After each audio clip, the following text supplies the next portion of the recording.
5 close calls with a serial killer. 1. The smell of iron. In the dim moonlight, I cautiously walked through the eerie silence of the forest, my heart pounding like a drum. Every rustle of leaves sent shivers down my spine. Suddenly, a twig snapped behind me, and I froze. My breath caught in my throat as I slowly turned, only to see nothing, but the feeling of being watched persisted. As I quickened my pace, an unsettling sensation gripped me. A gut feeling that something was dreadfully wrong. I could almost hear the faint echo of footsteps syncing with my own. My pulse raced as panic took over, and I tried to convince myself it was just my imagination. I stumbled upon an abandoned cabin, its windows shattered and door hanging askew. Seeking refuge, I entered cautiously, praying for safety, but the atmosphere inside was suffocating, the air thick with an indescribable heaviness. Just as I was about to leave, a chilling whisper brushed against my ear. "You shouldn't have come here." I whirled around, heart hammering on the to be met with empty space. Fear gnawed at me as I felt a cold draft, even though the cabin was decaying and devoid of windows. Every instinct screamed at me to flee, but my legs felt like they were encased in cement. As the hours stretched on, I convinced myself I had escaped the worst, that it was all just a figment of my imagination. But then, a metallic scent wafted into the cabin, and my blood turned to ice. The realization hit me like a freight train. It was the smell of iron, of blood. A creaking sound echoed from above, and I looked up to see a faint figure silhouetted on the stairs leading to the cabin's second floor. A figure that was not there before. My heart raced as I stumbled back, my mind scrambling for an escape plan. But as I turned to bolt, a frigid hand clamped down on my shoulder, icy fingers digging into my flesh. I screamed and twisted away, breaking free from the grass. Adrenaline surged through my veins as I tore out of the cabin, branches scratching at my skin. I didn't dare look back until I reached the edge of the forest, where the moonlight finally illuminated my surroundings. There, lying in the shadows, was a figure dressed in tattered clothing, a sinister grin painted across their face. I sprinted as if my life depended on it, the image of that grin etched into my mind. Gasping for air, I stumbled onto a road and flagged down the first passing car.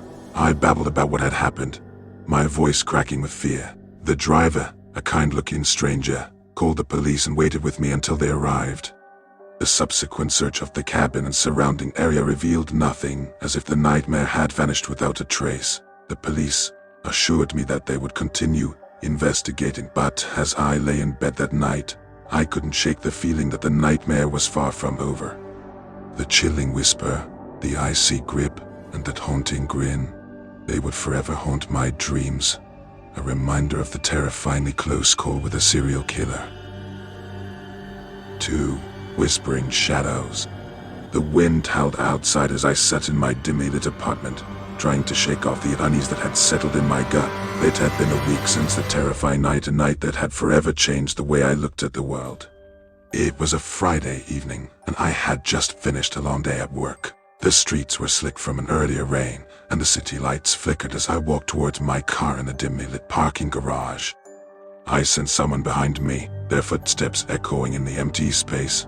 I quickened my pace, my heart racing for no apparent reason. As I fumbled for my keys, I stole a glance behind me, my heart skipping a beat. A tall figure was lurking in the shadows, his face obscured by a hood. Panic surged through me, and I practically jumped into my car, locking the doors and speeding out of the garage. I thought I was safe, but paranoia clung to me like a second skin. Every time I turned a corner, I felt his eyes on me. I took a circuitous route home, hoping to shake off the feeling, but when I pulled into my apartment complex, my heart plummeted. There he was, leaning against a wall, his eyes fixed on me. How had he followed me? I parked in a frenzy and practically flew up the stairs to my apartment, my hands shaking as I locked the door behind me. For days, I couldn't escape the feeling of being watched. I triple-checked my locks, peered through my curtains, and jumped at the slightest noise. Sleep was elusive, and I began to doubt my own sanity. Maybe it was just my imagination, I told myself, but deep down, I knew it wasn't. Then, it happened. A neighbor mentioned a recent news story about a series of disappearances in the city. A serial killer was on the loose, targeting young women. My heart pounded as I listened to the description, tall, hooded figure, lurking in the shadows. It couldn't be a coincidence. Unable to shake off the fear, I decided to review the security footage from the parking garage that night. What I saw froze my blood. There he was, that same figure, his face still hidden, but his presence unmistakable. My heart raced as I watched myself on the screen, completely unaware of the danger I had narrowly escaped. Days turned into weeks, and the grip of fear only tightened. I couldn't trust anyone, and my once familiar surroundings had become a labyrinth of potential danger. Every hooded figure I saw on the street sent my heart into a frenzy. I became a prisoner of my own terror, unable to escape the memories of that night. But eventually the police caught the serial killer. His face flashed on the news, and I felt a strange mixture of relief and terror. Relief that he was behind bars, and terror at the realization of how close I had come to becoming one of his victims. Even now, as I sit in my apartment, the memories haunt me. The whispering shadows in the corners of my mind serve as a constant reminder that evil can lurk just out of sight, and that sometimes the difference between life and death is just a matter of seconds. 3. Hide and seek. I never thought I'd find myself in such a terrifying situation. It was a cold, moonless night, and I was walking alone on the dimly lit streets, heading back from a late-night movie. The city seemed eerily quiet, with only the distant hum of a passing car breaking the silence. I had always considered myself cautious, but that night, my instincts were screaming at me to be even more vigilant. As I turned a corner, I caught a glimpse of a figure standing under a flickering street lamp. Something about the way they stood sent shivers down my spine. As I walked closer, I realized I recognized the face. It was the serial killer who had been all over the news recently. Panic surged through me as I realized I was just a few steps away from the person responsible for the gruesome murders that had left the entire city in fear. I quickly ducked behind a nearby dumpster, my heart pounding so loudly that I was sure he could hear it. I watched as he scanned the area, his eyes seemingly piercing through the darkness. I held my breath, praying that he wouldn't notice me cowering there. He seemed to linger for an eternity, his presence suffocating and menacing. Finally, he moved on, disappearing into the shadows. I waited for a few minutes before I dared to inch out from my hiding spot. My mind was racing, trying to come up with a plan. I knew I couldn't stay out in the open, not when he was still out there. I decided to make my way to a nearby abandoned building, hoping that I could find some temporary refuge. Once inside, I tried to steady my trembling hands and racing thoughts. The air was damp and musty, and every creak and rustle of the old building made me jump. I pulled out my phone, hoping to call the police, but my hands were shaking so violently that I could hardly dial the number. As I waited for the call to connect, I heard a faint sound. A door creaking opened somewhere in the building. My heart leaped into my throat as I realized he must have followed me. I pressed myself against the wall, my breath coming in shallow gasps. The footsteps grew closer, each one echoing like a death knell in the silence. Suddenly, a flashlight beam cut through the darkness, sweeping across the room. I held my breath, my body frozen in fear. The light danced over the debris-strewn floor, inching closer and closer to where I hid. Time seemed to slow to a crawl as the light finally landed on the spot where I stood. But just as I thought my fate was sealed, the sound of sirens wailed in the distance, growing steadily louder. The flashlight beam jerked in surprise and then abruptly disappeared.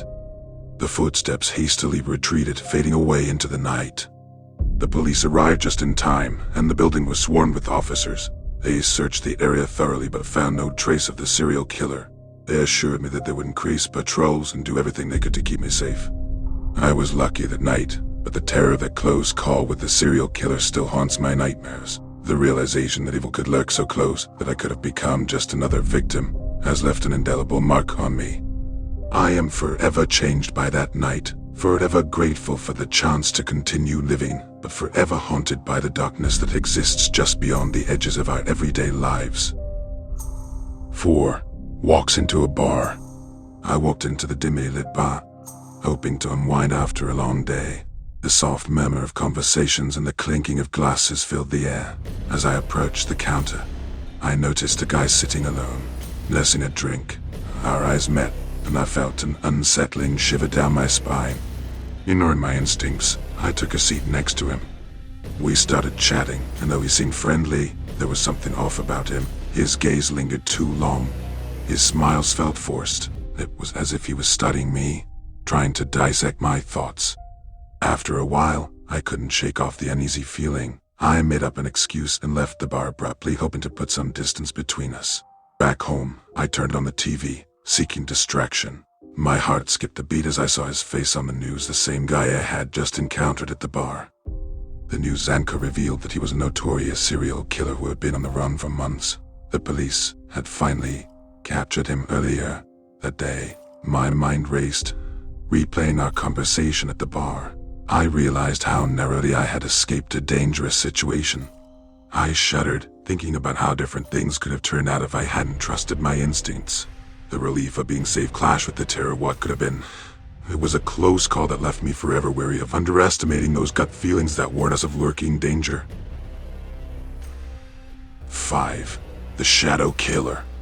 The rain was relentless, drumming against the windshield of my car as I navigated the desolate back roads of the countryside.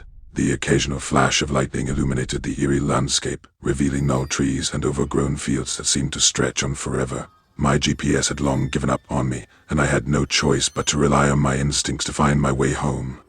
I had always enjoyed the solitude of these winding roads, but tonight, with the storm raging outside, it felt like a nightmare waiting to happen. My heart raced with each twist and turn, and I couldn't help but feel a growing sense of unease. It was as if the darkness itself was closing in on me. As I rounded a particularly sharp bend, I saw something in the distance. A dimly lit figure standing by the side of the road. Panic surged through me. I should have kept driving, but my instincts told me something was wrong. It wasn't a hitchhiker. Not in this weather and at this hour. It was a woman. Her clothes drenched, hair plastered to her face. I slowed down, my headlights revealing her face for just a moment. Recognition struck me like a lightning bolt. It was her, the woman I had seen on the news just a few days ago. She was a notorious serial killer who had somehow escaped from prison.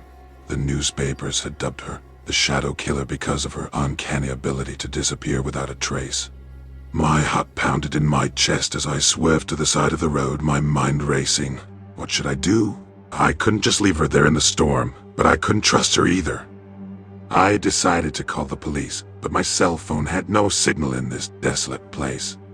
As I fumbled with my phone, I stole another glance at her.